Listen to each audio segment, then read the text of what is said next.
another video tutorial from Biology Hub. Today I will tell you about DNA replication and mainly the DNA replication in prokaryotes.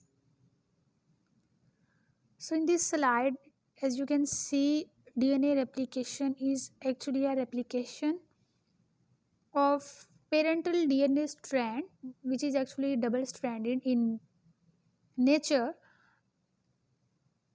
and there is a formation of two newly synthesized identical DNA strands, which are actually the copy of the original DNA strand.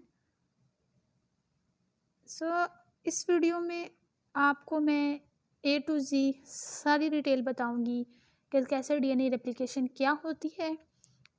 Number 2, DNA replication initiation कैसी होती है, उसकी elongation कैसी होती है, फिर last में उसकी टर्मिनेशन कैसी होती है। तो हम ये सारी चीज़ें इस वीडियो में कवर करने वाले हैं, तो स्टे ट्यून्ड। रेप्लिकेशन क्या होती है? Production of new DNA molecules is called replication. और अगर डीएनए मॉलिक्यूल्स की जो एक बायोलॉजिकल प्रोसेस में दो न्यू हमारे पास डॉटर स्ट्रैंड्स बनते हैं, तो इसे कहते हैं डीएनए रेप्लिकेशन। डीएनए रेप्लिकेशन के लिए बहुत ज़रूरी है कि पहले जो ओरिजिनल डीएनए मॉलिक्यूल है उसके जो दो स्ट्रैंड्स हैं वो अनवाइंड हो, ओपन हो, फिर वो जो अनबाइंडिंग होगी तो उसके साथ न्यू डीएनए स्ट्रैंड जो है वो सिंथेसाइज किया जाएगा। अब जो न्यू न्यूक्लियोटाइड्स बाइंड करेंगे आके, वो कहाँ बाइंड करेंगे? Backbone of each strand of the open DNA. जो डीएनए ओपन होगा ना, उसकी बैकबोन पे आके न्यू डीएनए स्ट्रैंड जो है न्यूक्लियोटाइड्स ऐड होंगे, तो फिर एक ऐसा स्ट्रक्चर बन जाएगा जैसे जिपर टीथ है। 3 तरह के मॉडल्स हैं डीएनए रेप्लिकेशन के जो कि प्रपोज्ड हुए हैं इन द लेट 1950s में। एक कंजर्वेटिव मॉडल, एक सेमी कंजर्वेटिव मॉडल और एक डिस्पर्सिव मॉडल। कंजर्वेटिव मॉडल का ये थीम था कि जो दोनों स्ट्रैंड्स हैं टेम्पलेट डीएनए, मतलब जो पेरेंटल डीएनए उसके जो दोनों स्ट्रैंड्स हैं वो रेप्लिकेशन के बाद भी इकट्ठे साथ ही रहते हैं, वो सेपरेट नहीं होते। और जो सेमी कंजर्वेटिव मॉडल था उसके अकॉर्डिंग डबल स्ट्रैंड जो पेरेंटल स्ट्रैंड है वो सेपरेट होते हैं, और जो न्यूली सिंथेसाइज्ड हमारे पास स्ट्रैंड बनता है डॉटर डीएनए, उसका एक स्ट्रैंड पेरेंटल होता है और एक न्यूली सिंथेसाइज्ड होता है। मतलब सेमी कंजर्वेटिव के कुछ पोर्शन कंजर्व रहता है पेरेंटल, लेकिन कुछ न्यूली सिंथेसाइज्ड हो जाता है। और जो डिस्पर्सिव मॉडल है, अकॉर्डिंग टू डिस्पर्सिव मॉडल के जो न्यू हमारे पास डीएनए स्ट्रैंड्स बनते हैं उसमें पेरेंटल डॉटर दोनों स्ट्रैंड्स आपस में इंटरस्पर्स्ड हुए होते हैं, कोई उसकी सीक्वेंस नहीं होती। एक स्ट्रैंड है उसमें पेरेंटल भी मिक्स है, डॉटर स्ट्रैंड भी मिक्स है, न्यूली सिंथेसाइज्ड सारा कुछ बीच में ही मिक्स है, उसे डिस्पर्सिव मॉडल कहते हैं। नेक्स्ट है DNA replication in prokaryotes. Contents मैंने आपको बताए हैं, हम इंट्रोडक्शन करेंगे, इनिशिएशन, एलिंगेशन एंड टर्मिनेशन। सबसे पहले इंट्रोडक्शन है। डीएनए रेप्लिकेशन जैसे मैंने आपको पहले बताया है, ये एक सेमी कंजर्वेटिव है और हर स्ट्रैंड इसका जो है वो एक न्यू डॉटर कम्प्लीमेंट्री स्ट्रैंड बनाएगा, उसके साथ एक न्यू डॉटर कम्प्लीमेंट्री स्ट्रैंड बनेगा। एक पेरेंटल स्ट्रैंड होगा और एक डॉटर स्ट्रैंड होगा। डीएनए रेप्लिकेशन बाई डायरेक्शनल होती है और replication fork runs in opposite directions. क्योंकि बाई डायरेक्शनल इस वजह से होती है कि डीएनए के दो स्ट्रैंड्स हैं, एक है 5 प्राइम टू 3 प्राइम और एक है 3 प्राइम टू 5 प्राइम, मतलब दोनों एंटी पैरेलल इन नेचर होते हैं। अब जो 5 प्राइम टू 3 प्राइम है, अब जो डीएनए पॉलीमरेज है, एज यू नो कि उसकी एक्टिविटी हमेशा 5 प्राइम टू 3 प्राइम होती है। डीएनए पॉलीमरेज वो एंजाइम है जिसने न्यूक्लियोटाइड्स ऐड करने हैं न्यू स्ट्रैंड में, तो उसकी एक्टिविटी हमेशा 5 प्राइम टू 3 प्राइम होती है।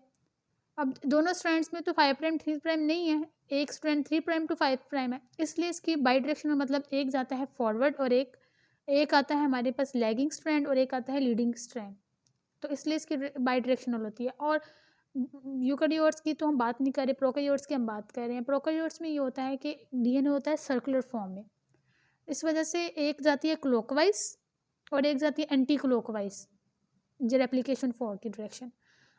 इंशाल्लाह आगे पिक्चर है, मैं आपको उसमें दिखाऊंगी कि कैसे ये बाई डायरेक्शनल है। Most prokaryotes have single replicon on their chromosome. बहुत सारे प्रोकैरियोट्स ऐसे हैं कि उनके क्रोमोसोम्स पे एक ही रेप्लिकॉन होता है। सिंगल रेप्लिकॉन मतलब रेप्लिकॉन ऐसी रेप्लिकेशन साइट है जहाँ से रेप्लिकेशन शुरू होती है। डीएनए का वो रीजन जिसकी रेप्लिकेशन होनी है, जहाँ पे इनिशिएशन भी है साइट और टर्मिनेशन साइट भी, उसे रेप्लिकॉन कहा जाता है। ओरिजिनल रेप्लिकेशन को हम ऑरिक सी भी कहा जाता है और ये 245 बेस पेयर लॉन्ग होती है और ये 80 रिच रीजन होता है डीएनए का। क्यों origin of replication 80 rich region क्यों होता है? क्योंकि 80 में जो है डबल बॉन्ड होती है हाइड्रोजन की और जीसी में ट्रिपल बॉन्ड होती है। तो 80 जो उनसा रिच रीजन होता है उसको मेल्ट करना आसान होता है क्योंकि डबल बॉन्ड को मेल्ट करना ईजी है, लोअर टेम्परेचर पे मेल्ट हो जाती है। लेकिन जो ट्रिपल बॉन्ड है उसको मेल्ट करना मुश्किल होता है, वो हायर टेम्परेचर चाहिए होता है। इसलिए 80 रिच रीजन जो डीएनए होता है ना, ओरिजिनल रेप्लिकेशन वो पॉइंट है जहाँ से रेप्लिकेशन शुरू होनी है। तो रेप्लिकेशन के शुरू होने के लिए बहुत ज़रूरी है कि डीएनए की अनवाइंडिंग हो। तो जब अनवाइंडिंग होगी वो वहीं से होगी जहाँ पे 80 रिच रीजन होगा, तो ये मेल्ट हो जाएगा इजीली लोअर टेम्परेचर पे और डीएनए अनवाइंड हो जाएगा और ये 245 बेस पेयर लॉन्ग होते हैं। Next prokaryotic DNA polymerases.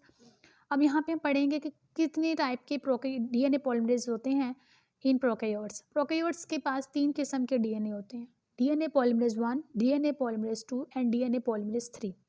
DNA polymerase 1 इसकी एक्सोन्यूक्लियस एक्टिविटी होती है, ये मिसपेयर जो बेसिस होते हैं उनको प्रूफ रीड करता है और रिमूव कर देता है। It also serves to remove primase, और जो एक प्राइमर ऐड होता है ना डीएनए में, ये उसको भी रिमूव करता है।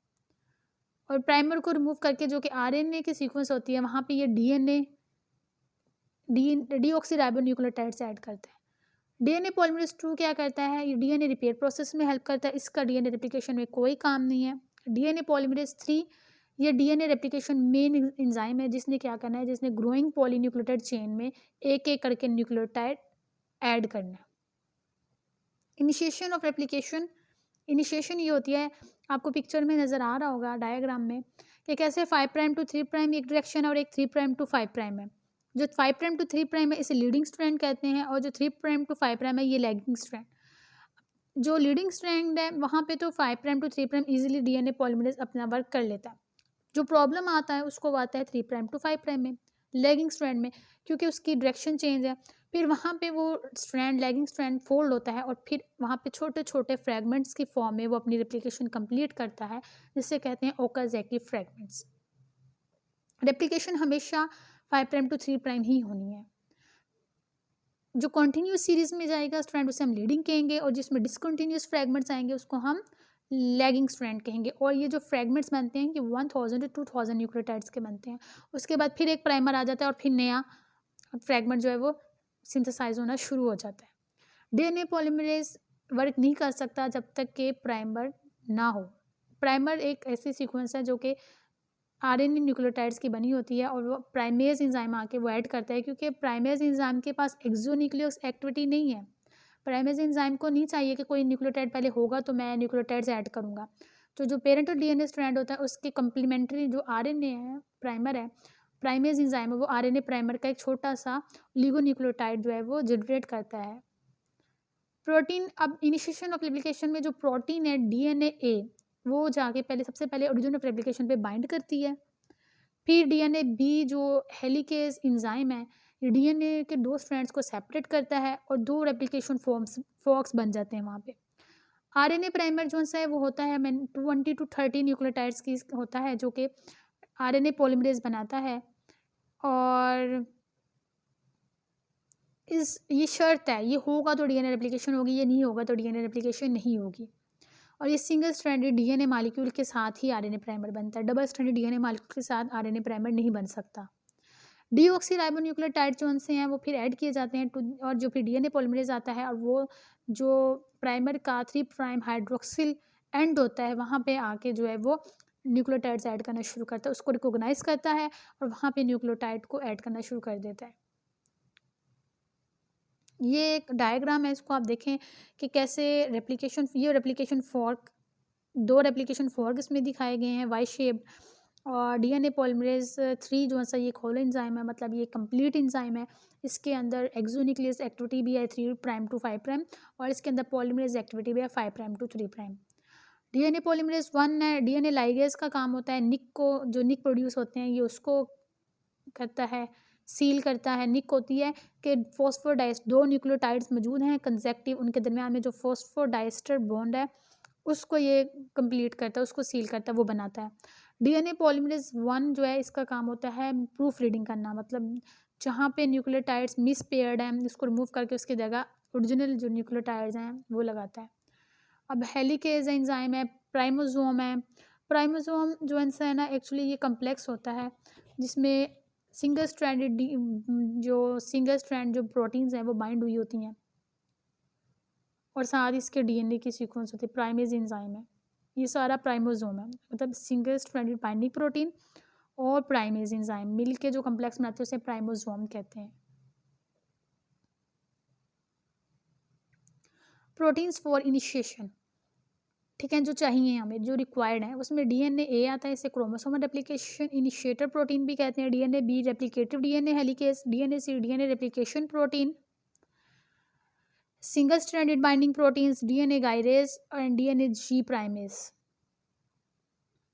अब 2 to 4 डीएनए ए प्रोटीन्स, 2 से 4 डीएनए प्रोटीन जो उनसे जाके बाइंड कर जाती है टू दी DAR, मतलब DAR is actually R boxes. ये DAR जो सा है ये डीएनए असेंबली रिकोगनिशन साइट है, जहाँ पे रिकोगनिशन सीक्वेंसेस, जहाँ पे इनिशिएशन होनी है ना उसकी वो साइट है जहाँ पे 9 मर्ज सीक्वेंसेस होती है। 9 मर्ज सीक्वेंसेस मतलब 9 बेस पेयर्स की एक सीक्वेंस होती है जो 4 टाइम्स रिपीट होती है, ठीक है ना। उसके साथ जाके जो है वो 2 to 4 डीएनए बाइंडिंग प्रोटीन जाके बाइंड कर जाती हैं डीएनए ए। फिर डीएनए क्वाइल्स करता है प्रोटीन्स के इर्द गिर्द, क्योंकि टोपोलॉजिकल स्ट्रेस इंड्यूस होती है, जिसकी वजह से क्या होता है, जो एटी रीच रीजन है जो कि 13 मर्ज साइट पे, 13 मर्ज साइट एक्चुअली 9 मर्ज सीक्वेंसेस के बिल्कुल अपस्ट्रीम 13 मर्ज साइट है, जिसमें 13 बेस पेयर्स जो हैं वो सीक्वेंस होती है जो बार बार रिपीट होती है, 3 टाइम्स रिपीट होती है। वहाँ पे एक्चुअली साइट है ओरिजिन ऑफ रेप्लिकेशन की, जहाँ से रेप्लिकेशन स्टार्ट होती है। वहाँ पे 80 रिच रीजन होती है। 80 रिच रीजन मैंने आपको पहले बताया है डीएनए की मेल्टिंग में हेल्प करते हैं।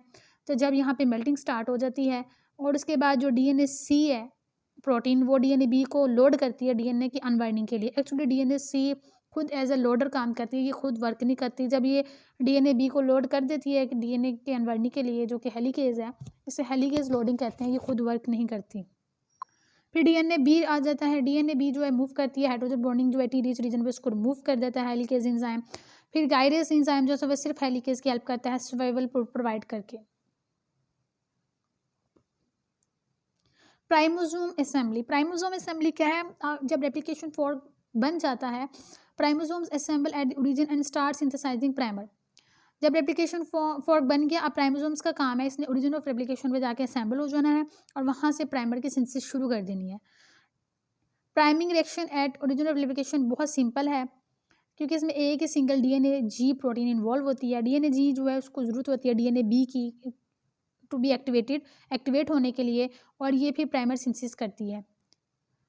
डीएनए जी प्रोटीन जो है इसका काम है प्राइमर की सिंथेसिस करना, और ये सिंगल प्रोटीन है और ये एक्टिवेट होती है डीएनए बी के थ्रू।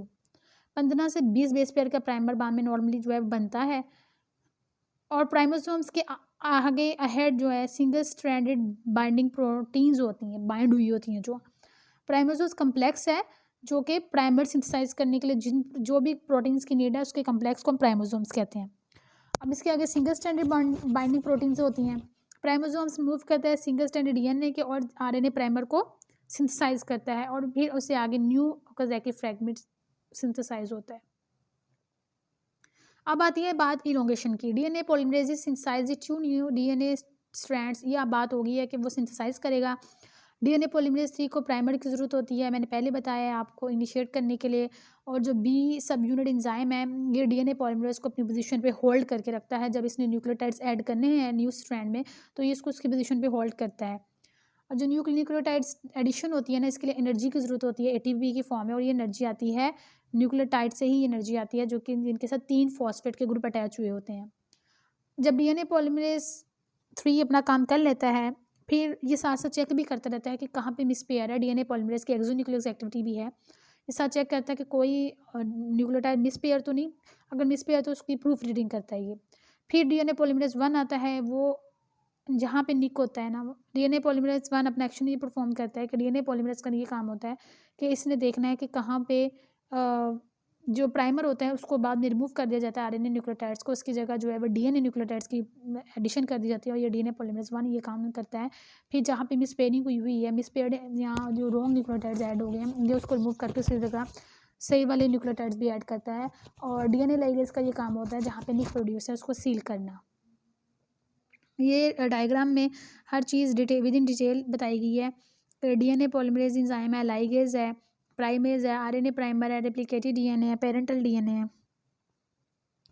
अब आती है बात टर्मिनेशन की। टर्मिनेशन कैसे होती है? अब ये आपको नज़र आ रहा है, ये बैक्टीरियल डीएनए है जो कि सर्कुलर फॉर्म में है और एक क्लॉकवाइज इसकी फॉर्क है और एक एंटी क्लॉकवाइज का फॉर्क है। और इसकी जो टर्मिनेशन साइट है वहाँ पे इतनी सारी टर्मिनेशन साइट्स हैं। ये सारी TER, GA, BC, D, F, G ये सारी टर्मिनेशन साइट्स हैं। अब जो क्लॉकवाइज फॉर्क आ रहा होता है वहाँ से रेप्लिकेशन होती है, उसको TER जो है A जो है वो काउंटर क्लॉकवाइज मूविंग फॉर्क को टर्मिनेट करते रोक देता है और जो TERC है ये क्लॉकवाइज मूविंग फॉर्क को स्टॉप कर देता है। बाकी जितनी भी हैं ये बाइक साइड का रोल प्ले करती हैं। TER जो है ये एक एक्चुअली रेप्लिकेशन टर्मिनस रीजन जहाँ पे मल्टीपल कॉपीज होती है 20 base pair sequence TER sequences, ये 20 बेस पेयर की होती है सीक्वेंसेस TER, ठीक है ना। और TER जाके TUS प्रोटीन के साथ बाइंड करती है, इसे कहते हैं टर्मिनस यूटिलाइजेशन सब्सटेंस।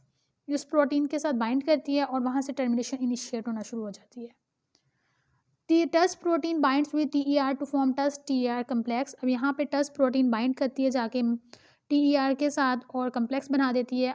जब कंप्लीट सिंथेसिस हो जाती है 2 DNA मालिक्यूल्स की तो वह एक नोट फॉर्म में होती हैं और इसकी फर्दर कैटिनेशन जो होती है उसको रिमूव किया जाता है टोपोआइसोमरेज की हेल्प से।